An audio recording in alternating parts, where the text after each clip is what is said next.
But in a situation where you find that a look at this, not necessarily tribal or regional. but I have said that.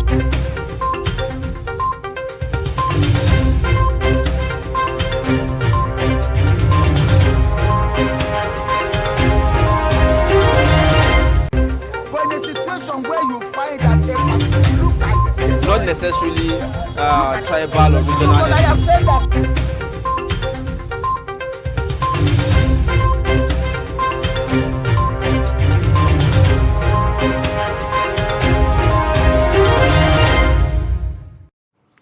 Welcome back. It's now time to look at what the papers are telling us this morning, and no other place to start but Daily Trust. On the cover of Daily Trust this morning, it's one that really sends shivers down our spine. The main headline reads, there is a kicker to that one, Abuja Kaduna train bombing. Security forces fails to act despite intelligence report on planned attack.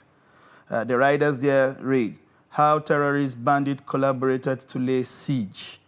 The Nigerian Railway Corporation ignored request to cancel night ride over security concern. Enough talk, end our endless mourning, Imam Khan tells Buhari. Adopters begin contacts with family. And on the upper part of the paper, just below the nameplate, it's FEC okays 3.4 billion for infrastructure at the Lekki Economic Free Zone.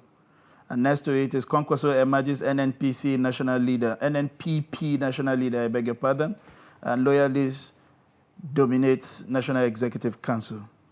And below the major headline, you find a few editors speak, foreigners taking over coastal trade in Nigeria, badge owners. And we have another report that reads, how APC will retain power in 2023, Senator Adamu. And 8 years after burial, two brothers exhumed dad's corpse for rituals in Kwara. That's really strange. And on the belt just below the editor's pick is 20 villagers fleeing from bandits drowned in Niger State.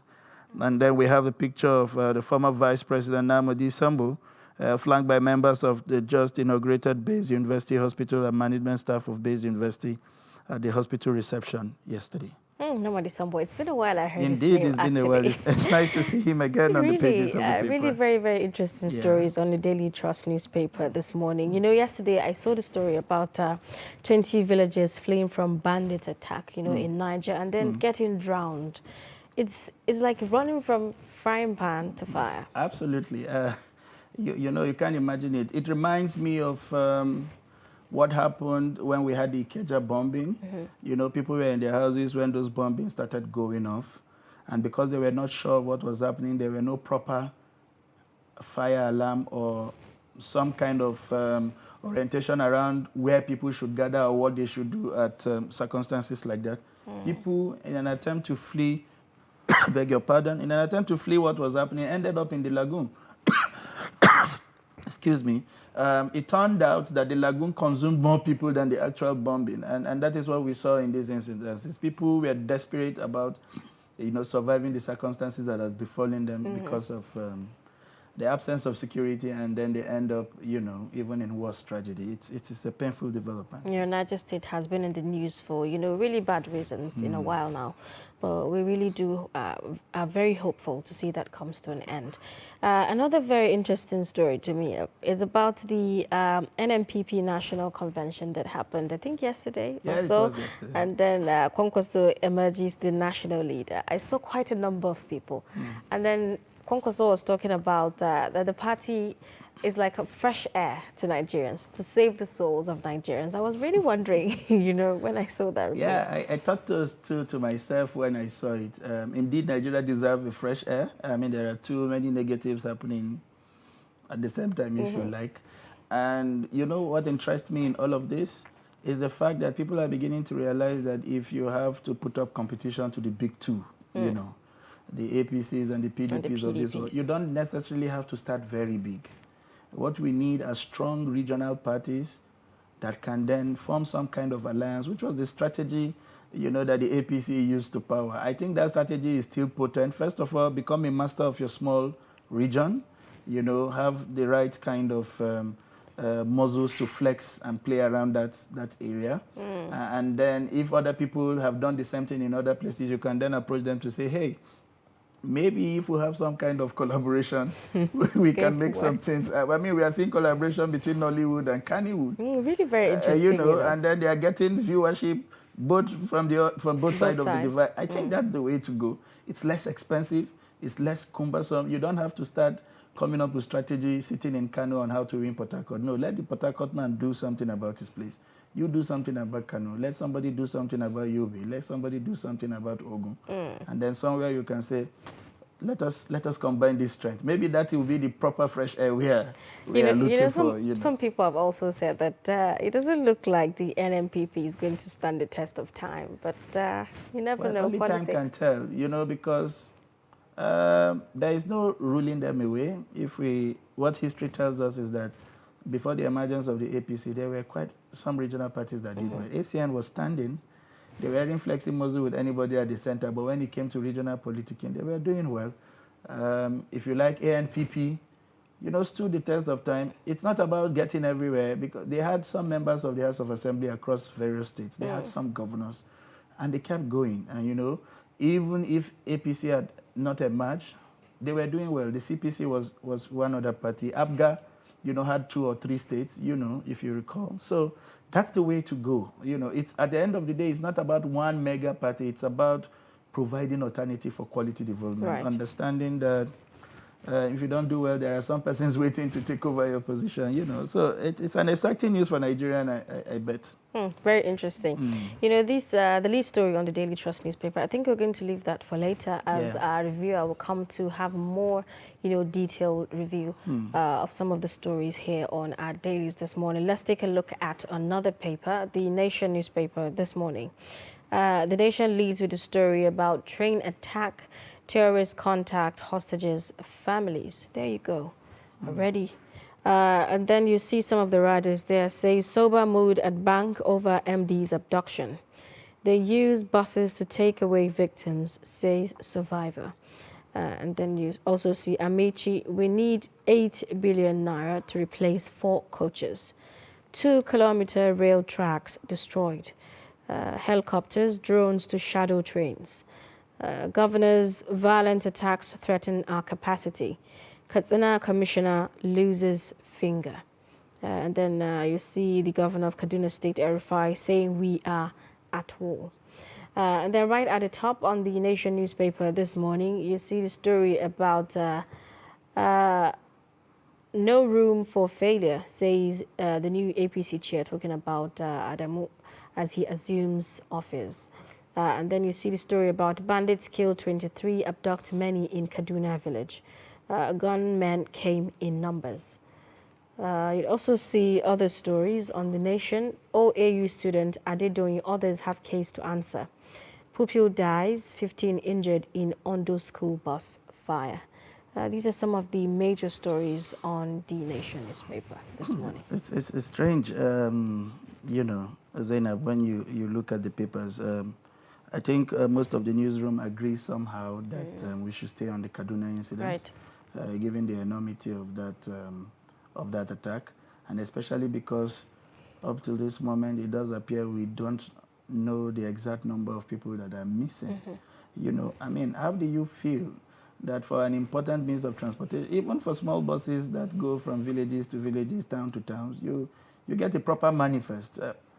What do you think is happening? 3 days into an attack, we are finding it difficult to say this number of persons are missing. What do you think the problem is, really? A lot of people say that Nigeria has a problem with, preparedness and responding to emergencies like this when they come. Because I think some would say we never really see it coming until it actually comes, and then we start struggling. Is it that we never see it coming, or this attitude of we have prayed, we leave everything to God, and because that's all you get. Imagine, even leaders show up at scenes where tragic incidents have happened, where there are German lessons to be learned, and you just say we pray. You know, I mean, it's good to pray. We are very religious people, but I think prayer is important when it goes hand to hand. Right. You know, With action. And then we see this story. People's died, 15 injured in Ondo school bus fire. I mean, how much of tragedy So much can bad we really? news happening. Yes, can we take as a people in one day? It's rather too tragic. I wish there is something we can do, you know, seriously as a nation to curtail these incidents. You see, I think there's another story about bandits killing 23 and abducting many still in Kaduna. There's so much tragedy coming from that part of the country. Yeah, you would think that the moment we had the first one, the security agencies, we know, would have risen their alertness to a sensitive level where nothing else can happen. Up till now, I think we kept hearing about another road attack, even in Kaduna to Abuja. We are not sure. That has not made it to the newspaper headline. We hope not. We hope it remains at the realms of speculation. You know, but we still hear that, and you begin to wonder what exactly is happening. And it is continuous attack like this, you know, that sends shivers down the spine of the citizenry, and they become despondent, and that is not good for any nation. We move on to another paper, this time away from the conventional. It's Business Day that we are reviewing this morning. And on the cover of Business Day, you know, like we said, completely away from what's happening, it says micro pension drags as customers' behavior remain unclear. You know, that's the major lead with the photo of the group managing director and CEO of Access Bank, Herbert Wigwe, alongside with the chairman of the bank, Awoshika. And to the left-hand side of the major headline, you have the story from $4,000 to zero. Banks cut dollar spends on Naira card. I mean, this one is clear. I kept getting all kinds of messages. Your monthly limit is now $20. And I was saying to myself, what can you possibly do with $20? With $20? You know, I mean, $20 is just a way of saying, sorry, we can't give you anything. I mean, at the time, these same banks were saying you have $500, you have $1,000 limit. I think this signposts some very serious things. I hope when our analyst comes in, he will provide a bit more clarity. And down that story, we have air travel businesses hit as flights to Kaduna halt. Indeed. That is expected. And mobile money telcos lead as Nigeria orders processed $490 billion transaction. You know, that's huge. How much these mobile money guys are processing across the globe. And then to the right-hand corner of the major headline is IDO. NNPC refinery posts 227 billion loss since shutdown. That's the part that is really amazing. We are not getting money out of it, but instead, as a country, we are losing these huge amounts of money. And then finally, on the cover of Business Day is the story. MTN Nigeria profit jumps 45.5% and revenue hits 1.65 trillion naira. Really very interesting business you stories.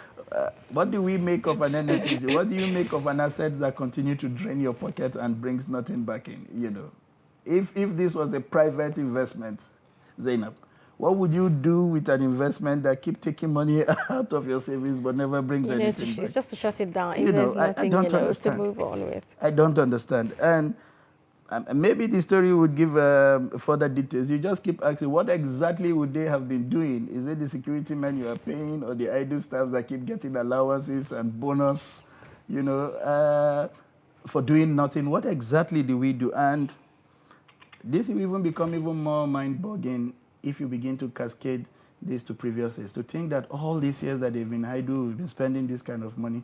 If I put this kind of money in building a new refinery, maybe... just maybe would have made some kind of headway. Now, a similar story is air travel businesses halt as flights to Kaduna, you know, halt. I think that is to be expected, you know. I mean, even if the airlines have not halted flight into Kaduna, I doubt anybody will be willing to. Nobody. You know, yesterday I saw a report, you know, about some travelers at just the Jabi Motor Park here, and then quite a number of them, were eager to travel by road, and then they were asked, why are they still, eager to travel to Kaduna? They said they do not have any other means. They just have to travel, regardless, of the risks involved and all of that. And they were also saying it seems that no means of transportation is safe. None. I agree. A friend of mine who does some of these cab hailing services said he got an order from somebody asking if he could go to Kaduna. And he said to himself, why would anybody in this world, make a request to go to Kaduna? He was taken aback, and he said he had to start engaging the person, because the first thing that came to his mind is, are you trying to set me up, for some kind of arrest, But like we said, Kaduna, Abuja, and several other parts of this country are intertwined. People want to go there for even other cogent reasons other than just merely traveling. Some have families there, but work in Abuja, and they have to see, especially if the families have medical conditions that will require the attention of a member of the family, And that is the more reason why the government has to find a way to halt what is happening and to stop these bandits on their tracks, and make sure that, we have people, going between both states and several other states, in fact, because Kaduna is important for several reasons. It leads to some other very important section of this country, Kano, Katsina, Zamfara. You all have to begin that journey from Kaduna. We hope the government does something drastic to assure people of their safety, and so that all of this mode of transportation can. And you know what's funny, Zainab? Somehow, because the train attack happened quickly after the airport attack, we seem not to be hearing anything from the airport. Really? True. We've not really heard what exactly happened? What have they done to ensure that that kind of breach, does not repeat itself? Nothing. The airport has just basically taken the back seat, and they are resting because all attentions seem to have come on the Kaduna Abuja attack. Well, Nigerians are waiting, to see some form of response to these kind of issues. Now, let's take a look at some more stories on the Blueprint newspaper this morning. And the Blueprint leads with a story about Adamu opens up. I never knew I would be APC chair a month ago. And then some of the writers there say we must buckle up. 2023 won't be easy for us. Party will ride on Buhari's integrity, legacies. You'd also see another writer there that says 70% success recorded. NWC must sustain gains of the past, and this is coming from Buni. Northern Group tackles Wiki. Otom insists North must produce president. You see all the stories on the Blueprint newspaper. Mod Sharif Ramatu Aliyu, Power Minister. Dambata, others make Blueprint's 100 most influential Northerners. You'd find other stories as well. 20 teenagers speaking foreign language attacked us. And this is coming from a Kaduna train attack survivor. You'd find other details just below the pictorial there that says 360 million debt. Kogi warns Glo Airtel against tax evasion. And you find the details of that story on page 5. World Cup qualifier, FIFA, CAF doping official Kabungo die of cardiac arrest. And on page 22 on the Blueprint newspaper, Fidelity Bank to empower 4,000 students in 36 schools. Stop politicizing tax revenue generation. NAMI warns politicians. And on page 18, First Bank SME Connect webinar using APMS to drive revenue. You'd also see the story about number of poor Nigerians to hit 95.1 million in 2022, and this is according to the World Bank. And then just below the nameplate, right at the top, governors appeal $418 million Paris Club refund judgment. These are some of the major stories on the Blueprint this morning. I think the Blueprint, as we have seen, is also slightly staying away from the train attack, right? which has been a major feature on most of the papers this morning, even though I think they still did well to, excuse me, to keep it on the headlines, where we saw 20 teenagers speaking foreign language. That I think it's the is the account of a train survivor. But my worry is, how do you tell what is a strange language? Basically, everything you don't understand is strange. It's strange to you, right? You know, this sort of suggests that these persons came from completely outside this Nigeria. country to come and stage an attack. Well, I think every survivor's account should be taken seriously. If we were a serious country, I think there will be lessons to be learned. Since we don't have a complete account of what happened, putting these pieces of information may be the key to unlocking what exactly happened. Today we are hearing in some accounts that those guys even came in with a bus, you know, to evacuate those that were kidnapped, and that over 2 kilometers of rail tracks were destroyed. You know, when you see the magnitude or read about the magnitude of what had happened, it shows you clearly that this was carefully planned, carefully executed, you know, professionally executed. And to think that all of this went on and even the intervention we got could not do anything was strange, because I would have thought that when the soldiers arrived at the scene, first of all, to secure the place and protect those, maybe we would have had another detachment. Maybe that, I was wondering why we have those helicopters anyway. Maybe we would have had another detachment that would have sort of kept a track, you know, because if they came in with buses, how far can you go in the bushes? Really? Driving into the bush, really, we know our terrain, you know. How far would you think they would have driven further into the bush, you know, without leaving any kind of track? One would have thought that some kind of immediate combing should have happened, which was what the army assured us, but alas, it is what it is. It's 3 days counting. Now it is these guys that are even calling families to say, yeah, we have your persons with us. It means they are settling down. They are sort of telling the families, we will come back to you. There is no need to panic when we are done. And that's rather unfortunate, you know. Now, looking at this, I think this should concern you, Zainab. They said Modu Sharif, Ramatu Aliu, Power Minister at Ambata, others make blueprint 100 most influential Northerners. How do you pick these people who are influential? You know exactly what are the criteria? What are the criteria? You know, I mean, it's another newspaper, yes, but you just keep, every time you hear this list and you see some kind of persons on the list, the questions that come to your mind is, are you just influential by the size of your bank account, or by the kind of impact you have in society? What exactly qualifies one? Exactly. You think, for I think it's really important for us to focus more on impact and what people are doing in the lives of others, rather than just choosing people because of their reputation, you know, or what they really have in society. Interesting. I hope the story, you know, provides some kind of explainer of what these criteria are. And we move on to another newspaper, this time the Nigerian News Direct. And on the headline, it's staying with developments around the APC. The major headline here reads, handing over, no more election failure in APC. Senator Adamu, that's interesting. Buni out, Adamu-led APC National Working Committee assumes office. Seeks support of committee members. Vows to deal with division tendency. Let's see how that happens. When you say vows to deal, it sort of looks like anybody that is a descending voice, whether for the right reason, gets some kind of cane, you know.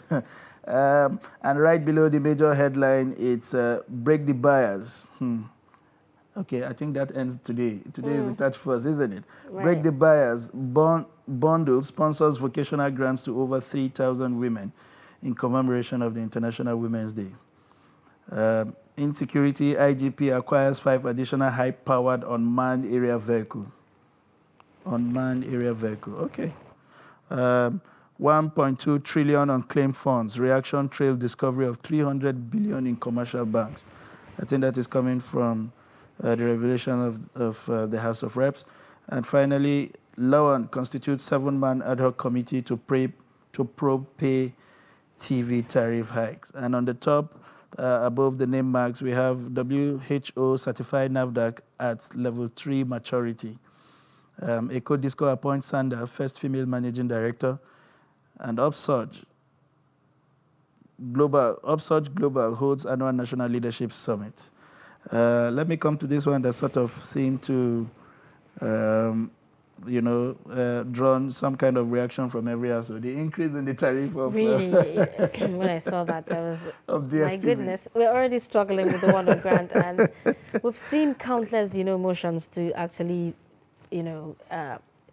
speak to that. But and then suddenly we just, it was mute and we didn't But hear anything. do you also notice how every time the DSTV raises the price, the Senate and the National Assembly are jumping on it?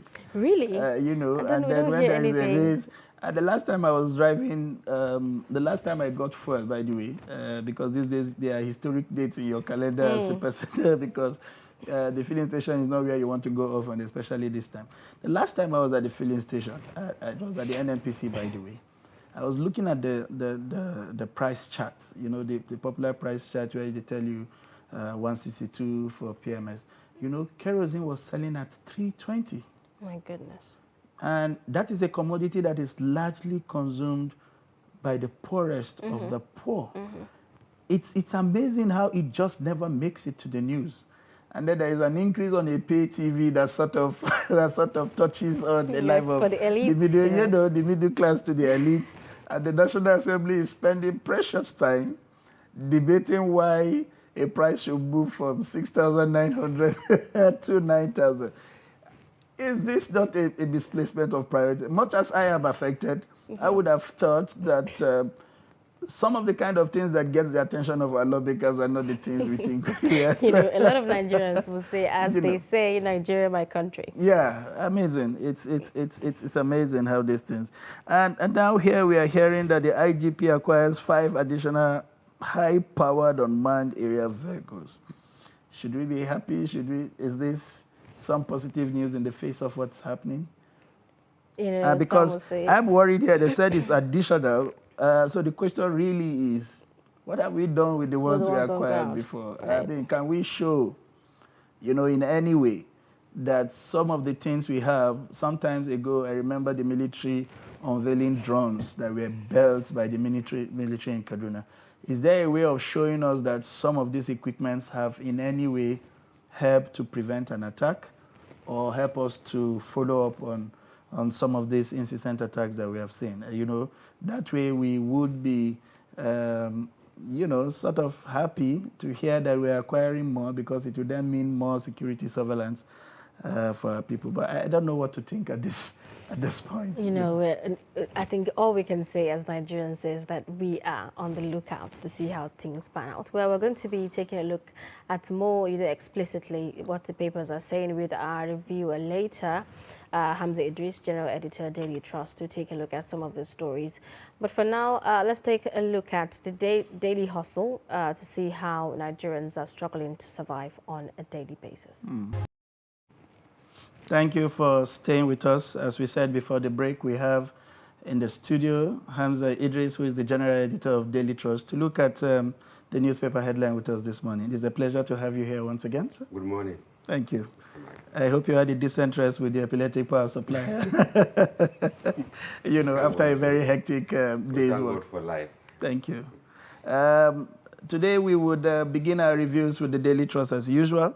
And on the headline of the Daily Trust today is of peculiar interest to us, as we have seen with some other papers, staying with the issues in Kaduna, the tragedy of monumental proportion that happened on the train track between Abuja and Kaduna. And the major headline here with us, it started with a kicker: Abuja-Kaduna train bombing. Security forces failed to act despite intelligence on planned attack. A number of riders, but some of them of peculiar interest to us is how terrorist bandits collaborated to lay siege. The word collaboration here. Looking at this story and everything that went into it, how do you feel, when you go through this story and have an understanding of the kind of sophistication that went into planning that attack? Very painful. This is the truth. And, on the day the incident happened, the details were really sketchy. So some papers had few paragraphs. Of course, we didn't lead with that, but it was our second story that day, because we were able to put together some figures and then information from some people. But the following morning, that was when the full details of SWOT, emerged. And it was really tragic, considering the monumental damage on, lives and property. We didn't stay there. We keep asking questions and then using our sources. And then yesterday, we unraveled the mystery because, ragtag bandits will rarely have the capacity to inflict the damage that was later discovered on the train. And then even the way people were killed, were, some of them now taken into custody. But based on our findings, there was information on this since last year, towards the end of last year, that plans were on to, lay siege on the Abuja-Kaduna train. And even before then, I can tell you this on record that we've been reporting and we've been investigating that there is mass movement of terrorists, all the various groups, the Boko Haram, led by killed Shekau, the ISWAP of Habib, and then Ansaru, and all what have you. And why? Because the reign of terror in the Northeast, has been going down because of series of operations, multinational joint operations, and all that. And here, specifically, because this is our area of interest, we'll be reporting that something must be done, not to allow these terrorists to move inwards. Because when they were in the periphery, it was easy for authorities to hide some of their shortcomings. But at the center of Nigeria, it's practically impossible because Abuja, Kaduna is the center of the country. Right. Yes, because it is the biggest corridor that links the south and then part of the northwest and the northeast. So anything that happens, whether you like it or not, it will be known. And considering that the road, 150-kilometer road, Abuja, Kaduna, is no longer, a go area for people who can afford it. Because some people who have no option still follow that road. But for those who can afford it, some even fly from Abuja to Kaduna. Now, these terrorists, on getting to this part of the country, of course, they neutralize some of the ragtag bandits, and then they co-opted some that could be tagged as like minds. And this is the result of that collaboration. Now, before Zainab come on this string, one area, that was apparent in your explanation is the fact that even as the media, we had continued to, beam the satellites on the activities of the terrorists. Now this report, basically lays it clear how intelligence were ignored. Have we not come to the stage where we begin to see people take responsibility for failure to act on intelligence like this? No, there must be sanction first, because if people feel that they can do whatever they like and go away with it, you will not see any difference. People will only shout, just the way they shouted in the last 2 days. And I can assure you that in the next 2 days, this episode will be overtaken by another one. Let me give you an example. I will not call names. A few decades ago, there was this incident of increased armed robbery in the south. And then the then IG, he is no longer alive now. One day, there was serious havoc by the kingpin, and then the IG went to see the president, the military president then. The president did not even look at the IG. He just asked, where is so-so? A strong message. And he didn't say anything. And the IG was confused. He left the office. In the next few days, he caught the kingpin. But when people fail to take responsibility, people fail to act, and they know that nothing will happen to them. Because, let me be frank with you, the life of chicken now is more valuable than humans. Really sad. In Nigeria, yes. Life of chicken, because there is respect the way they are slaughtered, dressed before taken home to be eaten. What about human lives? Nobody cares. We don't even, we now, count numbers without attaching value. You say, okay, 30 people. About life? It's so unfortunate that we have descended so low in this part of the world that we don't care, and then everything goes. So it's very unfortunate, as I said earlier, and that is the kernel of our story, that there was intelligence report that these terrorists were planning to, ambush this train, which they did, and nobody acted. And then the problem is not intelligence in Nigeria. I am a security reporter because I reported the Boko Haram crisis for so many years. I've been saying this.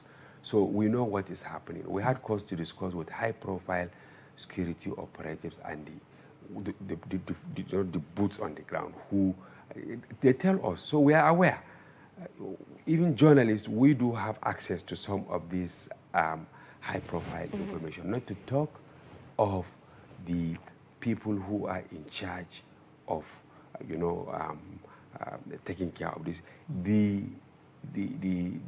information, I mean the intelligence abound, and it's being shared. But there is serious rivalry among the intelligence community, and then the weaponization of the crisis, the economic perspective, because some people are feeding fat on this. Absolutely. And the day it ends, that means no business for them. Really, really sad. That is it. So these are some of the issues. But I can assure you that out of 10 security breaches in Nigeria, 8 are known. That's quite the quite a percentage, And then from information we are hearing, some of the abductors are already reaching out to families to request for ransom. Yeah, you see, they have also advanced their ways of first inflicting fear in families, and then secondly, dragging the conversation so as to create suspense. As of yesterday, they didn't even ask a penny. They were able to filter, to profile the people, because to tell you that there was insider information in the whole problem, they targeted some of the VIP coaches, and then they hoarded the victims to the beaches. So it was a targeted attack. Yes, it was a targeted attack, well planned, because when they laced the tracks with the explosives, they used remote control. My goodness. Yes, it was well planned, and then they surrounded the train. They killed us, because sometimes in order to inflict fear and then use coercion, understand, they deliberately kill some people, so that even if you have maybe arms with you, because they are high-profile people, they don't just move like that, you will not play with them or take them for a ride. And that was how they disarmed almost every other person. So what they did yesterday was to call the families of some of these high-profile personalities, and they told them that, look, your loved one is with us, and that was all. They switched off the funds. They didn't get back to them. Probably between today and tomorrow, they will start now putting price on the heads of the captives. And you know, they have already dragged the process. And then, you know, they will now start warning that, okay, you have to pay so amount or else we will kill you all. And that is when the dollars will start flying to the bushes. My You know, goodness. it's pathetic when you listen to, you know, the details of these things. Before we leave this story, because this is really very important and a number of papers have it on their cover. Right. As somebody who has been in the field for so long, from all of the responses that we have gotten from active players, you know, on the part of government, do you think we have responded sufficiently enough for families who are in disarray, who do not have any information as to the whereabouts?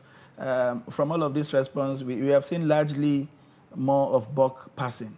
The minister will say he has informed this other will say we have asked them to stop moving the trains. Is that the kind of response that we should be getting from the government agency? What more can they say to assuage people? Like you said, they have already driven fears into the minds of, they've heightened fears in the minds of the people.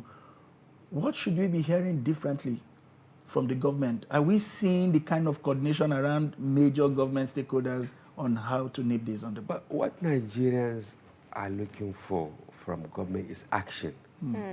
Yes, not even a persuasion or, you know, sympathizing. People are tired of that. Okay, we will do this. We will do this after 8 years? Because the government is rounding up. And Nigerians are disenchanted. So bereaved families, they don't even care whether you call them one-on-one to sympathize with them, because they know that the sympathy is not coming from the heart. True. Yes. What Nigerians are looking for is that government should act. These terrorists are known. Even yesterday, the police launched, what do they call it? Manhunt? No. They bought this equipment, you know. Yeah, they did not put it in. Exactly. So I was, you know, jokingly asking our defense correspondent, I said, is it different from the one already. being used by photographers?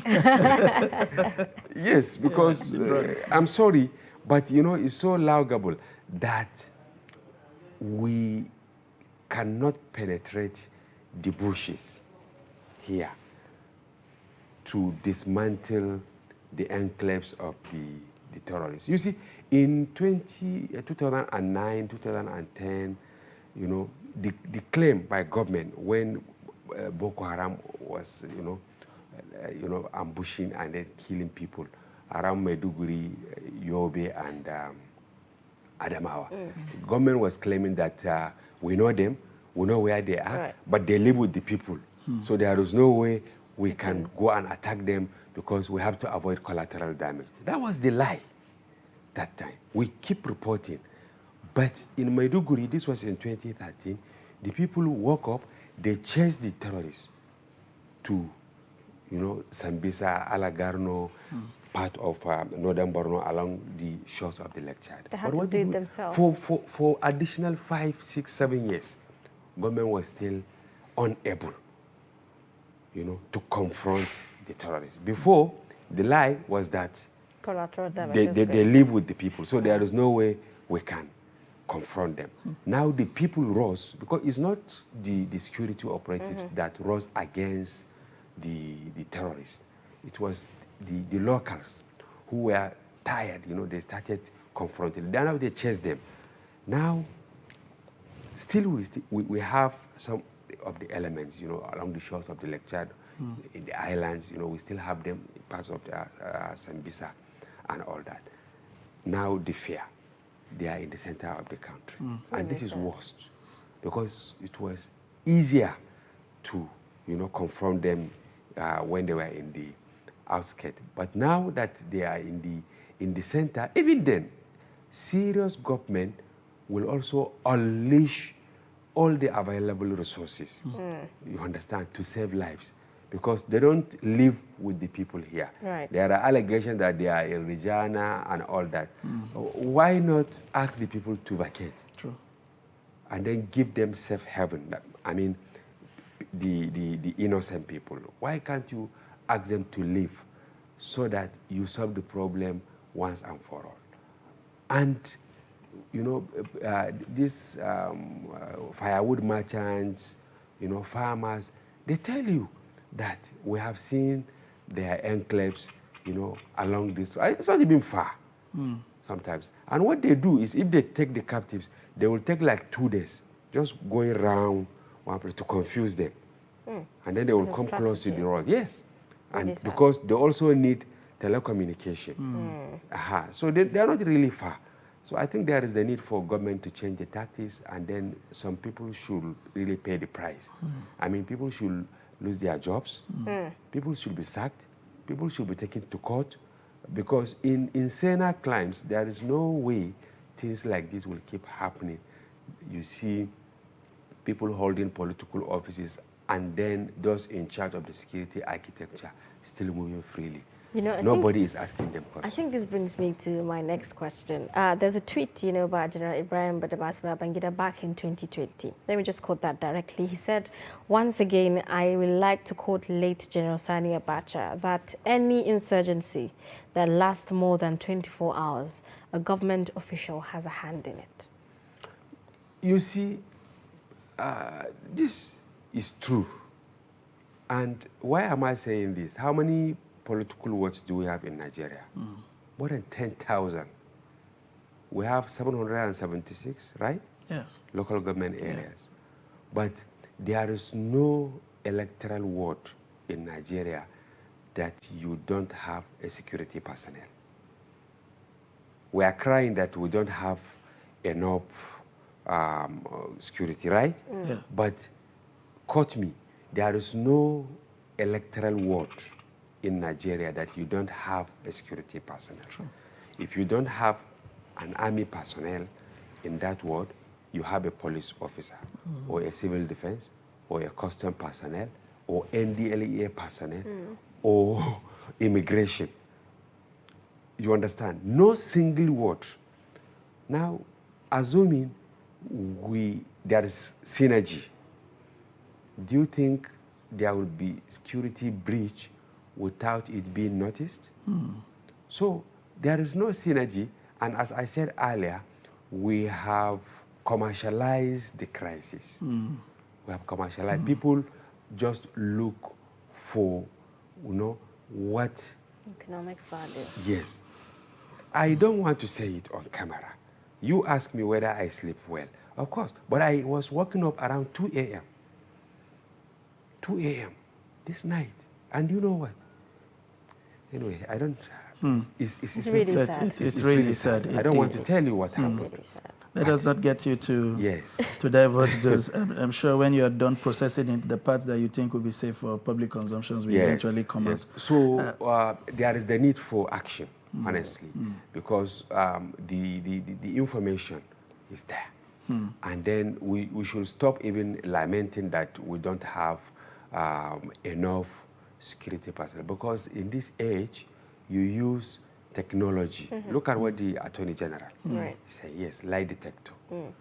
If you have lie detector, and then meaning you also have surveillance equipment, not the ones being used by photographers. Yes, You know, so that because if you deploy them, meaning there will be precision. We procured the Tucano jets. You know, we have the, you know, landmines, detectors, and all that. Why not unleash these facilities on this road to solve the problem? Indeed. You know, when the Attorney General was talking about that lie detector, I was wondering whether it was the criminals or the government officials that needed the lie detectors more, you know. Maybe we should have something that helps us gauge what they are telling us to tell whether some of those promises they make on camera are actually true or not. I mean, closely related to what we are talking about is the belt, where 20 villagers were fleeing from bandits and got drowned in Niger State. How pathetic, that you're sitting in your community and then they come on you and in an attempt to flee, you jump on this unsafe means of transportation and ended up drowning with their families. What's your thoughts, We were holding one of our review meetings yesterday when this story broke. Now, some of us, became emotional. Yes, because this is not the first time this incident, is happening in Niger State. Yes, and even parts of Kebbi. Between 2020 and now is there in our paper, because we don't only report, we try to contextualize so that we draw the attention of authorities that we are watching them. Yes, and as I said, no matter the magnitude of an unfortunate incident in Nigeria, it rarely lasts for 3 days. Right. Because it will be overtaken by another. Now, these, helpless people, the terrorists, attack them in their communities. They kill, they maim, they steal, they rape. Now, the people had no option but to run. Now, what was the available option? The water transportation, which is not also regulated. Now, they boarded the boats and look at what happened. Now, we are going to follow up this story because we ask our reporters to stay. You will see that most likely they have not been rescued, or it's only their corpses that have been removed from the waters, and they will just be buried. And then nobody will be there to take care of the children left behind by some of these people. And that is the breeding ground for what? Future. More criminals. Yes, because why we are unable to... Have you been asking questions that the military and the police, they keep claiming that, which is true, that we have killed so a number of terrorists, we have killed so a number of bandits, but you see the incubation. The incubation cycle is so tiny. Yes, so slim. yes. It's very, immediately you eliminate a set of people. Another you see, set emerges. yes, because there is no deliberate, effort to cut the root. Exactly. Of that. So the recruitment process for criminals is extremely cheap. It's extremely easy. Boko Haram, the bandits, whatever name you call them, their recruitment process is very easy when they get to certain villages. And they know what they are doing. They do. Instead of killing the children, they will not kill them. They'll just kill the parents, and then the children will become, helpless and directionless. They say, okay, come over. They give them food, they give them weapons. Now you have new batch. When you kill them, they will go to another village, and kill the parents, recruit the children. This is what is happening in Nigeria. Really, really sad, there's one other story before we take a look at other stories on other dailies. Still on the Daily Trust newspaper, the one about 8 years after burial, two brothers exhume dad's corpse for ritual in Kwara. Yes. There is no empathy now. My goodness. Yes. The get-rich syndrome. Yes. Yahoo, as they call it. People, especially Nigerian youths, first they have lost confidence that the state will be there for them. They have lost confidence that there is future for them. So they don't even trust their leaders. They believe they have to cut corners to get money. And that is why you witness this preponderance of crimes and criminality. Because in those days, you don't even look at your parents in the eyes, because you recognize them as their parents, as your parents. But these days, One, many parents have abdicated their responsibility. So there is no emotional attachment, right. between them And their children. and their children. Look at the number of Almajiri that we have on the streets.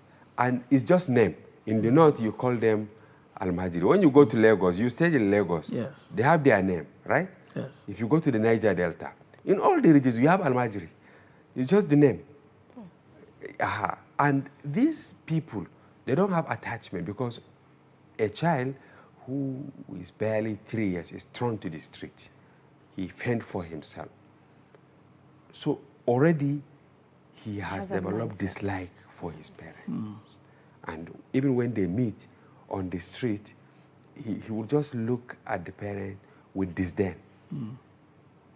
Now, these young people, they buried the father within the compound, and then they met a certain Babalao who told them that, okay, for you to be rich, you have to exhume your father, bring certain parts. 8 and- years is yes. a long time, isn't it? So they exhumed the body and then they were arrested. Because if you have emotional attachment, if there is that love between you and the deceased parent, will you attempt to do that? So the culture of love, the culture of empathy, the culture of sympathy, is gone in Nigeria. It's unfortunate Quite a lot to when chew. you look at the kind of images, that hit our screens, on-screen images, worsened by the social media era, where just about everything goes, where we right. celebrate riches over and above morals and other things. I remember not too long ago, a video was making the rounds of some of these persons who go around the streets getting voice pop. About what people would do to get rich. And a young man, somewhere around his early 20s, was asked if he would contemplate using his parents for money rituals. And he said, without thinking about it. Oh my God. Honestly, I looked at it and it sends shivers down my spine. But away from some of these, would I call them negative stories or sober reflecting stories, we look at the front page of the Blueprint. He decided to go slightly away from the issues this morning, and it's from Abdullahi Adamu, the new APC chair. He said, "I never knew I would be APC chair a month ago." And the writer said, "We must buckle up for 2023 because it won't be easy, and the party will ride on Buhari's integrity and legacies." I mean, when I read this and I thought of the fact that Daily Trust had reported some 4 or 5 weeks ago that he had gotten the mandate of the president, I was wondering if even with the endorsement of the president, he wasn't didn't still know. very sure, he was going to emerge the national leader. We too, after we, even though we were sure Yes. of the facts, Yeah. but we broke the story Yes. and we took the gauntlet and reported it. The other aspirants, they nearly, I don't want to say they nearly killed. They practically But they were, ups- yes, really they upset. were so upset, really angry that why should we report that? And we tried to convince them that we don't just report hearsay because we have our image to protect. We have our image to protect. It's a serious newspaper. And we know our audiences.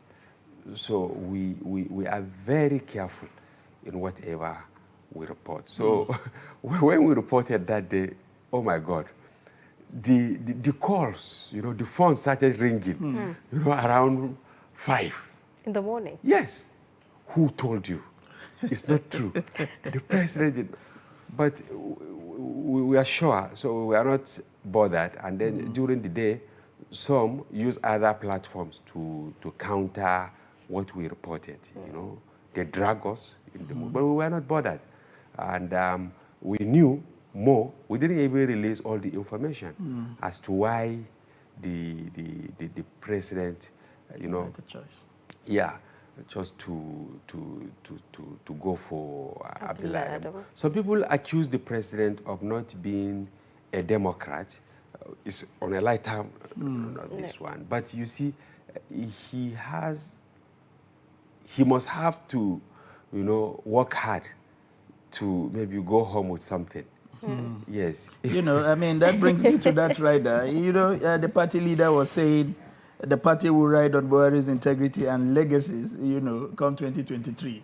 I mean, this was the same language in 2015. Would it just be about the parties, the And they have to be integrity? they have to be very careful. Yes. With the way they talk. I was going through our agric page yesterday. When the editor, the agric editor, bro, there is this, cartoon where they pass a message strongly. They said, I don't know, maybe the minister, because the way they craft the message, whether it is the agric minister or one politician who said that Nigeria is self-sufficient. Yes, and then they buy foodstuff cheap. I'm paraphrasing. Now the woman, the helpless woman there in the cartoon, she said there is God. Absolutely. I guess that counts as yes, that because message. and comments have started coming in because we monitor what we do. Now people are saying in 2015 bag of rice was 8,000. Now is 30. Yes, 28, 30. Quite a hike. Yes, a packet of spaghetti then was 60 naira. Now it's around 300. 350. So you can see how people are comparing notes. The metrics for Exactly. measurement. So the politicians, in their utterances, if they are not careful, I'm telling you, they will block their chances. Really, I wanted to ask, following, that report, that the Daily Trust released, was there a form of response when Abdullah Adamu eventually emerged, as the... I'm telling you, some of them said they knew that we didn't lie, but they had to fight. They had to fight because politicians, they don't just give up. Yes, and that was why you saw many of them up to the eve of the election. They said they were upbeat of emerging leaders of the party, not necessarily the chairman, in other offices. So some of them later they call, in fact some apologize because they believe that they need they need us. I mean, they need the newspaper, Right. they need our television, they need all our platforms to also sell their ideologies. Yes, but they said why they fought was because they have to also bulldoze their way to be reckoned with. Because by the time, they said, we're not going to do it with you, and then you relax, that is the end. Because politicians, they don't have permanent friends. Indeed, they don't, and they're, Yes, they're so quite fighters. yes, you have to fight your way to remain a Relevant. force to reckon with. You have to fight your way. Now some of them probably they will be put in certain committees and all that. Yes, and then when it comes to the party primaries, they will come with their candidates. Maybe they will say, okay, this is my candidate for House of Reps from my constituency. This one is my senatorial candidate from my constituency. And then this is my candidate for board appointment and all that. They use some of these back and forth to negotiate for our future political recognition. Nigerian politics, really so much drama. And you see, that is why, honestly, we don't care. As reporters, you will call, you bash us, you call us names, we'll just laugh it out. And then tomorrow we'll even call you. That's true. That we want you we want your views on certain things. Because as reporters, if you develop phobia or you said that you will not deal with a certain politician, it's at your own peril. Right. Yes. Okay, now let's take a look at Leadership newspaper before we wrap up this segment on the program. The Leadership newspaper leads this with the story about the Kaduna train attack, and then we see governors saying we have failed, and they're also apologizing to victims. And then some of the writers, they say attack questions their capacity to govern. Bandits contact families of kidnapped victims, kill 9 security operatives in Niger. You also see reps berate service chiefs over incessant attacks. 13 women, children drown while fleeing from terrorists. And right at the top, you see the story about Senate asks DSTV, Star Times, others to cut tariffs. 2023, APC mounting pressure on INEC to shift election, PDP alleges. And then you see also, I have 12 months to deliver as APC chairman. And this is coming from Abdullahi Adamu. 2023, Udom Hayatuddin Uhwabwa pick PDP forms. And then you see also the story about Ramadan. Stakeholders caution Muslim preachers against provocative sermons. I think the one of interest for me is the one about Senate asks DSTV, Star Times, others to cut tariffs. We've been hearing that they've increased, the amount for their bouquets recently.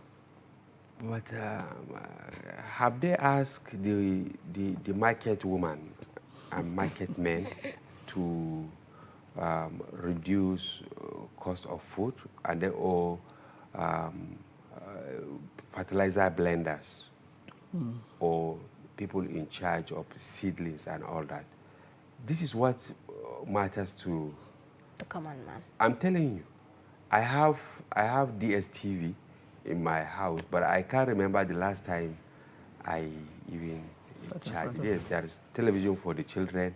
You put the Go TV for them while they watch cartoon, and then we don't really prioritize.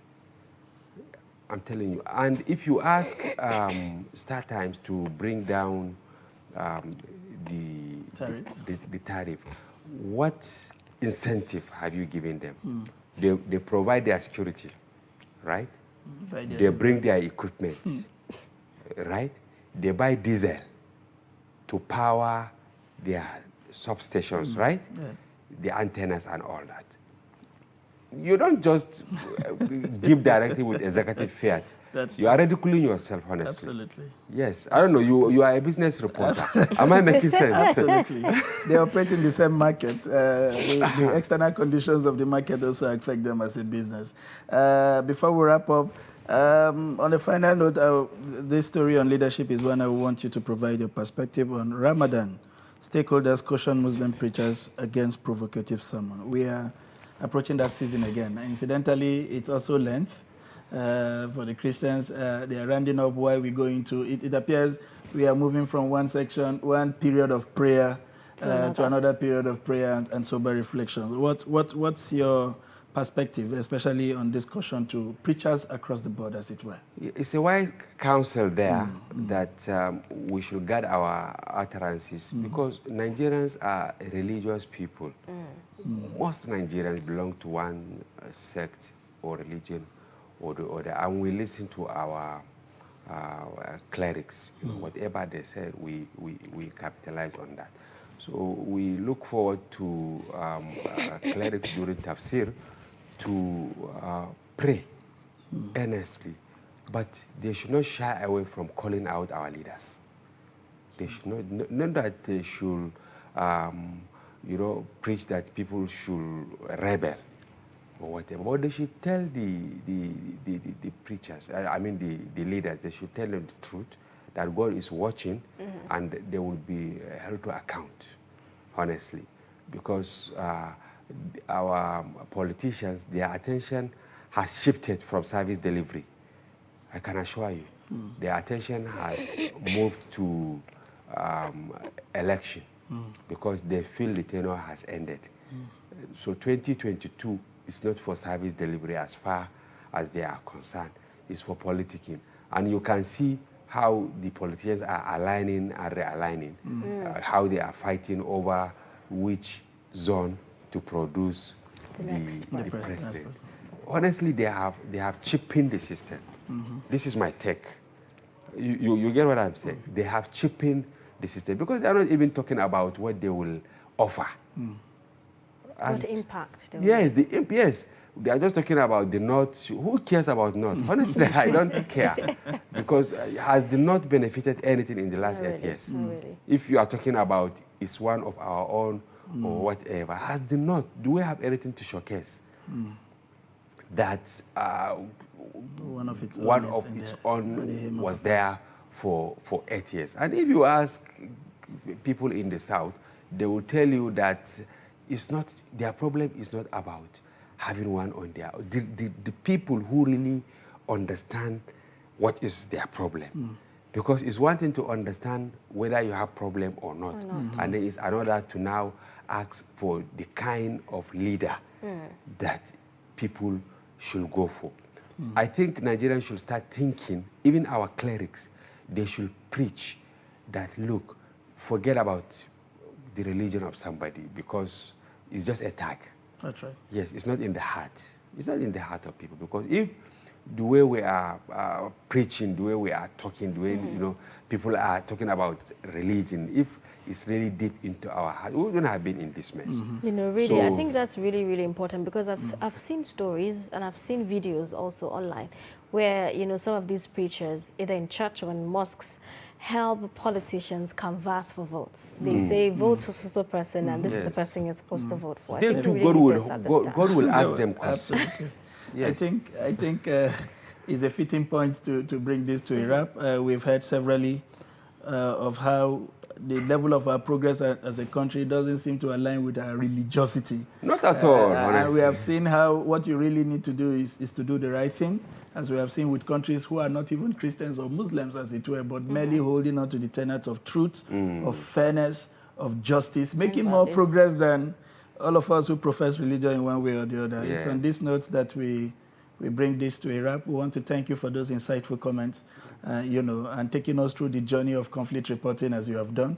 I think if for anything, you can serve comfortably as a consultant to the security sector. Not in Nigeria. They will not listen to you. You know, And I really do hope that yes. we get a ray of hope, you know, as all of these things are happening all at the same time. Yes. Thank you so much for coming on the Thank program. you. Thank you.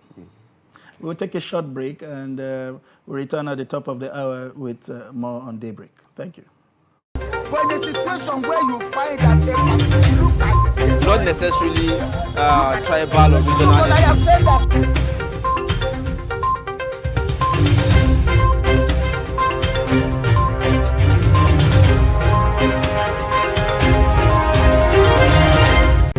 but in a situation where you find that a person look like the same, Not necessarily tribal or regional. but I have said that